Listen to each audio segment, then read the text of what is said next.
Local मुद्दे तो होते हैं एज ए कारपोरेटर, लेकिन बड़ा मुद्दा है सर कि ये एक शहर है मुंबई और यहाँ पर दो कानून है। ये पगड़ी का सिस्टम है, तो जो लैंड ओनर होते हैं वो जानबूझ के इनको परेशान करते हैं, भाड़ा नहीं मिलता है। उसका कोई कानून अभी तो देवेंद्र फडणवीस जी ने एक कानून अभी लाया है, और वो जैसे ही इम्प्लीमेंट होगा या नहीं भी होगा तो जैसे दक्षिण मुंबई में जो इनको रियायत मिलती है उसके लिए भी हम लोग लड़ाई करेंगे। कायदा समान होना चाहिए। मुझे मालूम है 10 से 15 ऐसे सोसाइटीज है, टेनेंटेड प्रॉपर्टीज है, एसआरए के बिल्डिंग्स है जिसके ओसी के लिए उन्होंने फाइट किया हुआ है।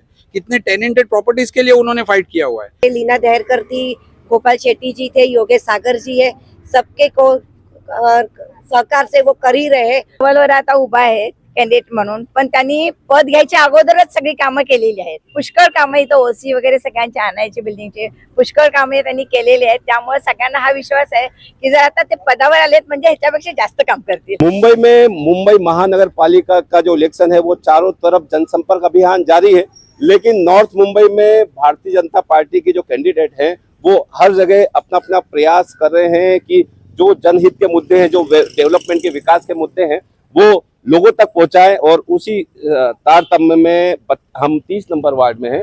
3030 नंबर नॉर्थ मुंबई का एक इम्पोर्टेंट सीट है जहां लगभग पिछले 25 साल से भारतीय जनता पार्टी ही एज ए कारपोरेटर जीत के आ रही है। ये गढ़ है, बाला किला है यहाँ का बीजेपी का, और ये अभी उम्मीदवारी दी हुई है यहाँ पर युवा कार्यकर्ता बीजेपी के धवल वोरा, जो जैन कम्युनिटी में काफी सामाजिक काम करते हैं और यहाँ एरिया में भी काफी सामाजिक करते हैं।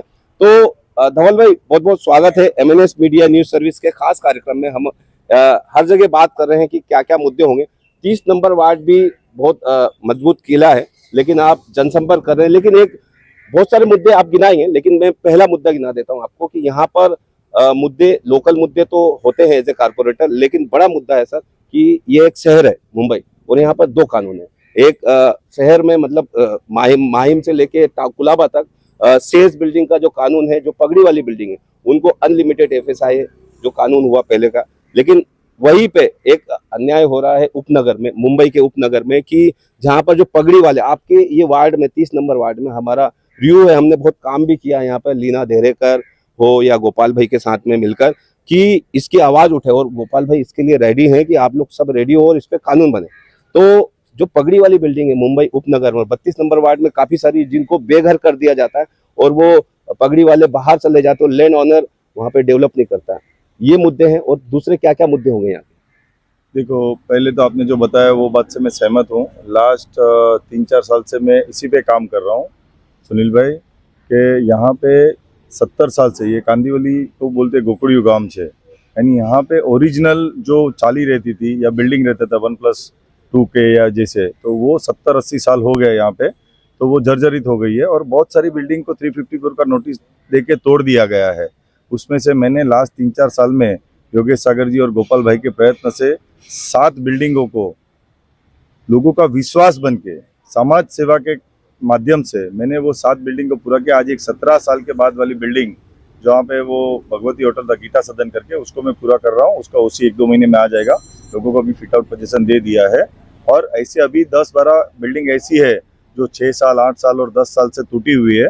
मगर कैसे है कि भाई ये पगड़ी का सिस्टम है, तो जो लैंड ओनर होते हैं वो जानबूझ के इनको परेशान करके भाड़ा नहीं मिलता है।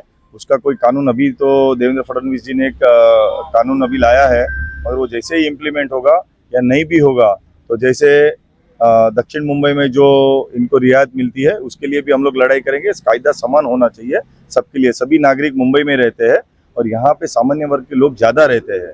और एक सामान्य वर्ग का आपको भी सुनील भाई मालूम है कि आदमी 20-25 हज़ार रुपया अगर कमाता है तो वो भाड़ा क्या भरेगा और खाएगा क्या, यानी इज्जत बचाने के लिए वो क्या बेचता होगा, क्या गिरवे रखता होगा, वो मुझे मालूम नहीं है। कोई मुंबई है ना, सपनों का शहर है। लोग अपने उनके पिताजी या बाप दादा यहाँ पे कुछ सपना लेके आए थे और वो सपने को टूटता हुआ मैं देख रहा हूँ कहीं लोगों का, तो मैं उसके लिए अवश्य फाइट कर रहा हूँ। और आने वाले दिनों में भी और जोरों से, अभी मेरे पास अगर पद आ गया है तो आ जाएगा तो मैं जोरों से लड़ूंगा, क्योंकि वहां पे मुझे आवाज उठानी है मुंबई BMC में, क्योंकि इसके सूत्रधार और कर्ता मुंबई म्युनिसिपल कॉरपोरेशन है। और उसके साथ में लोगों को साफ पानी मिले, लोगों के परिसर को क्लीन किया जाए। जहाँ पे अभी झोपड़ियाँ है, स्लम है, वहाँ पे लोगों को शौचालय अच्छे मिलने चाहिए। बिल्डिंगों में हार्वेस्टिंग होना चाहिए, पॉल्यूशन यानी जितने भी मेरे उधर ग्राउंड है, स्विमिंग पूल है, वो सभी जगह पे लोगों को अच्छी सुविधा मिले, लोगों का अच्छा स्वास्थ्य रहे, उसके लिए आने वाले दिनों में मैं काम करने वाला हूँ सुनील भाई। बिल्कुल धवल भाई, आपको ये जो पगड़ी वाला इशूज है इस पे जल्द ही कुछ बीएमसी में आप आवाज बुलंद करें और कुछ नया उपनगरों के लिए जो पगड़ी वाले काफी सीनियर सिटीजन देख सकते हैं, बहुत सारे लोग जो उपनगर में रहते हैं उन लोगों को भी राहत मिला। हमारे साथ में ये सब चीजों के जानकार भी हैं और हाउसिंग में काम करने एज आर्किटेक्ट काम करते हैं प्रणव साहब। प्रणव भाई क्या कहेंगे ये विषय पर और प्रणव भाई धवल भाई के बारे में? धवल भाई, मैं धवल भाई को काफी 10 सालों से ज्यादा से जानता हूँ। आज वो इलेक्शन लड़ रहे, लेकिन इसके पहले भी वो 10 सालों से मेरे साथ हमेशा वो मेरे पीछे लगे रहते कि एज अ आर्किटेक्ट मेरे वार्ड में, मेरे एरिया में कौन से रिजर्वेशंस को कैसे डेवलप किया जा सकता है, टेनेंटेड प्रॉपर्टीज कितने, उन्होंने 2-4 नाम गिनाए। मुझे मालूम है 10 से 15 ऐसे सोसाइटीज है, टेनेंटेड प्रॉपर्टीज है, एसआरए के बिल्डिंग्स है जिसके ओसी के लिए उन्होंने फाइट किया हुआ है, कितने टेनेंटेड प्रॉपर्टीज के लिए उन्होंने फाइट किया हुआ है। तो मुझे पूरा यकीन है कि अगर एक बार वो पद पे आ जाते हैं तो 100% लोगों के लिए बहुत सारा काम करेंगे। जैसे उन्होंने और एक बोला अभी कि ओसी का जो एमनेस्टी स्कीम आया है जिसमें गोपाल शेट्टी जी ने काफी काम किया हुआ है और वो लेके आया है, वो बहुत जल्दी इंप्लीमेंट होने वाला है। जीआर आ चुका है, बीएमसी का पॉलिसी आएगा, तो ही इज वेरी श्योर। उन्होंने मुझे भी बोला कि ये ओसी एमनेस्टी स्कीम में जितने भी सोसाइटीज या टेनेंटेड प्रॉपर्टीज अटके हैं जिनका ओसी नहीं हुआ है वर्षों से, तो I am going to work on it. आप एक लिस्ट बनाइए, मुझे बताइए और मैं उस पर पूरा डिटेल में काम करूंगा। सो आई एम वेरी श्योर कि वो एक बार जीत के आएंगे और मैं लोगों से अपील करूंगा कि उनको वोट दीजिए और भारी मतों से उनको विजयी बनाइए धवल वोरा जी को। ये जो विषय है इस विषय पर जरूर वोट होना चाहिए और बीएमसी में आवाज भी बुलंद होना चाहिए। महासेवा महाराष्ट्र सोसाइटी वेलफेयर एसोसिएशन जो रमेश प्रभु जी के नेतृत्व में ओसी पर सेमिनार भी कर रहे हैं। 18 जनवरी को गोपाल शेट्टी जी, पीयूष गोयल जी और संजय उपाध्याय जी के मुख्य अतिथि में वो प्रोग्राम होगा पोईसर जिमखाना में। तो ओसी का एक जैसा निर्णय हुआ वैसा आने वाले दिनों में पगड़ी वाले उपनगर जो बिल्डिंग है जर्जर हालत है उनका भी राहत मिलना चाहिए।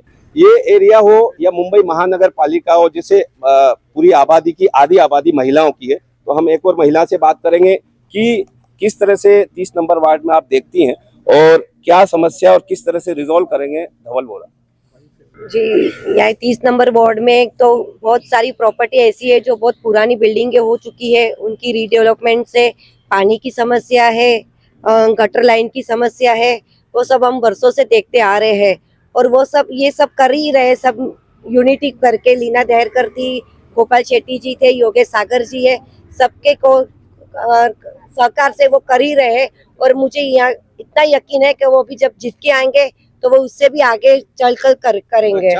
धवल वोरा आता उभा आहे कॅन्डिडेट म्हणून, पण त्यांनी पद घ्यायच्या अगोदरच सगळी कामं केलेली आहेत। पुष्कळ कामं इथं ओसी वगैरे सगळ्यांचे आणायचे बिल्डिंगचे पुष्कळ कामं त्यांनी केलेली आहेत। त्यामुळे सगळ्यांना हा विश्वास आहे की जर आता ते पदावर आलेत म्हणजे ह्याच्यापेक्षा जास्त काम करतील आणि खरंच ते निवडून येतील पण ह्याची सगळ्यांना खात्री आहे। बिल्कुल जो विश्वास है पिछले 20-25 सालों से यहाँ पर भारतीय जनता पार्टी के 30 नंबर वार्ड में, वो विश्वास आने वाले 15 जनवरी को खरा उतरेगा। और आप सभी से दर्शकों से मेरा तमाम जो हमारे महासेवा और एमएनएस मीडिया न्यूज सर्विस देखने वाले दर्शकों से यही कहूंगा कि 15 जनवरी को किसी को भी वोट करें, लेकिन 15 जनवरी को घर से बाहर निकले और वोट करें, क्योंकि ये अहम अपील है।